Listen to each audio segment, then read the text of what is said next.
السلام علیکم dear students, آج کا ہمارا چیپٹر ہے چیپٹر نمبر 2، صارف کا رویہ۔ صارف کا رویہ یا پھر جسے ہم رویہ صارف بھی کہہ سکتے ہیں۔ ٹھیک ہے، رویہ صارف اس سے مراد یہ ہوتا ہے کہ ایک صارف جب مارکیٹ کے اندر جاتا ہے تو اس کا کیا بیہیویئر ہوتا ہے۔ جب ایک صارف مارکیٹ میں جاتا ہے تو اس کی ہمیشہ یہ خواہش ہوتی ہے کہ اس کے پاس جو محدود وسائل ہیں نا، اپنے ان محدود وسائل سے اپنی وہ زیادہ سے زیادہ خواہشات کو پورا کرنے کی کوشش کرتا ہے۔ تو اس وقت جو وہ اپنا بیہیویئر اپناتا ہے، جو رویہ اپناتا ہے، اسی کو ہم صارف کا رویہ یا رویہ صارف کہتے ہیں۔ جب وہ اپنے محدود وسائل سے اپنی زیادہ سے زیادہ خواہشات کو پورا کرنے کی کوشش کرتا ہے تو یہاں پر ایک مسئلہ پیدا ہوتا ہے، اس کو ہم کہتے ہیں معاشی مسئلہ کہتے ہیں۔ اب معاشی مسئلہ کیا ہوتا ہے؟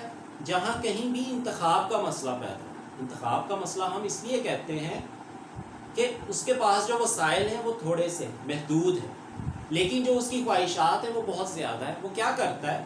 اپنے ان محدود وسائل سے اپنی زیادہ سے زیادہ خواہشات کو پورا کرنے کی کوشش کرتا ہے۔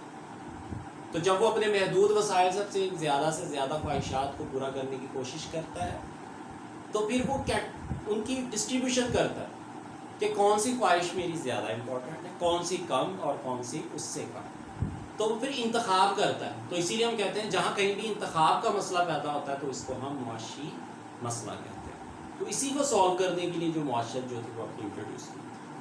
اس کے بعد ہے صرف دولت۔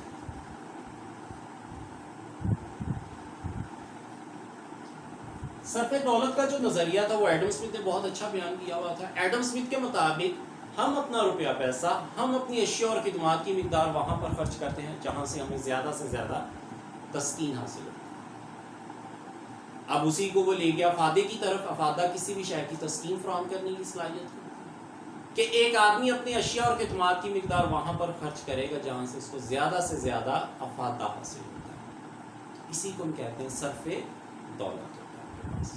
تو نیکسٹ آپ کے پاس اہم بنیادی تصورات ہیں صرف دولت کے پوائنٹ آف ویو سے، کہ انسانی حاجات اور ان کی جو تسکین ہوتی ہے اس کو وہ ڈسٹریبیوٹ کرتا ہے، ایک سائیکل بناتا ہے کہ آپ کی انسانی حاجات اور تسکین کا کیا سرکل ہے۔ سب سے پہلے وہ کہتا ہے کہ آپ کے پاس جو ہے وہ حاجت پیدا، حاجات جو ہے وہ حاجت کی جمع، خواہشوں کی جمع ہے۔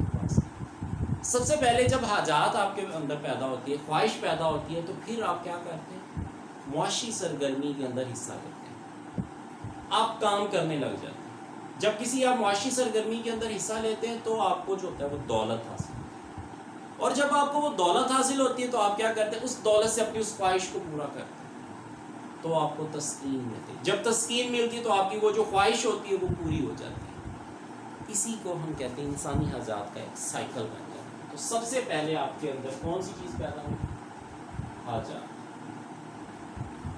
انسان کے اندر خواہشیں پیدا ہوئی، انہی خواہشوں کو پورا کرنے کے لیے وہ معاشی سرگرمیوں میں حصہ لیتا ہے، کام کرتا ہے۔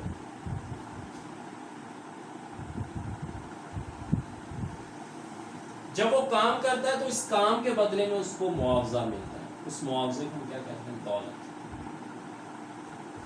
اور جب اس کو یہ دولت حاصل ہوتی ہے تو اس دولت کے بدلے وہ کیا کرتا ہے؟ اس چیز کو خریدتا ہے جس چیز کی خواہش ہوتی ہے، تو اس کو ملتی ہے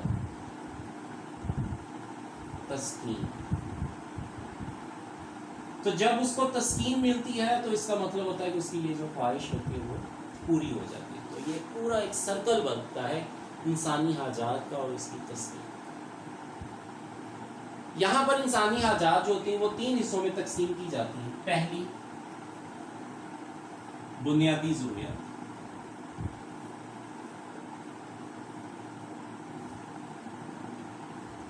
بنیادی ضروریات ایسی ضروریات ہوتی ہیں، ایسی خواہشات ہوتی ہیں، ایسی حاجات ہوتی ہیں جن کے بغیر، جن کو پورا کیے بغیر انسان کے جسم اور روح کا رشتہ جو ہوتا ہے وہ قائم نہیں رہتا۔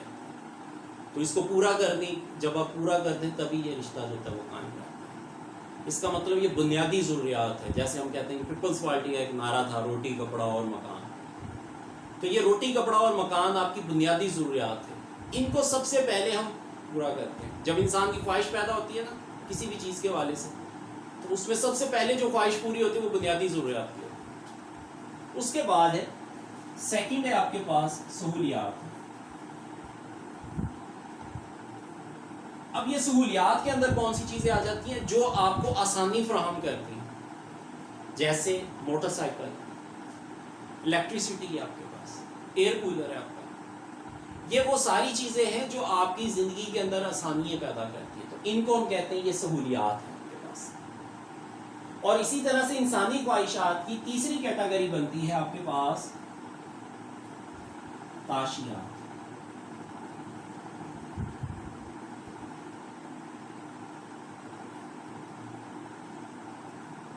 اشیاء تعشیات، لگژری گڈس. جب انسان کے پاس اپنی بنیادی ضروریات کو پورا کرنے کے بعد، سہولیات کو پورا کرنے کے بعد بھی اتنے وسائل بچ جائیں تو پھر ہم کیا کرتے ہیں، اپنی تعشیات کو پورا کرتے ہیں. لگژری گڈ کی جو خواہشات ہوتی ہیں ان کو پورا کرتے ہیں، جیسے بڑا گھر، بڑی گاڑی، اے سی، یہ سارا کچھ ہوتا ہے انسان کی تعشیات میں آ جاتا ہے، لگژری گڈس کے اندر آ جاتا ہے. اسی طرح سے ہم جب اپنی خواہشوں کو پورا کرتے ہیں تو اس میں دو آ جاتی ہیں خواہشیں، دو طرح کی ہوتی ہیں. ایک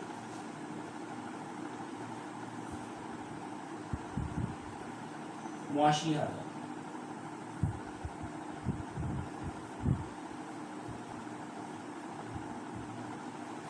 یہ ایسی حاجات ہوتی ہیں، ایسی خواہشات ہوتے ہیں، ایسے مقاصد ہوتے ہیں جو معاشی سرگرمیوں کے اندر حصہ لے کر ہی پورا ہوتے ہیں.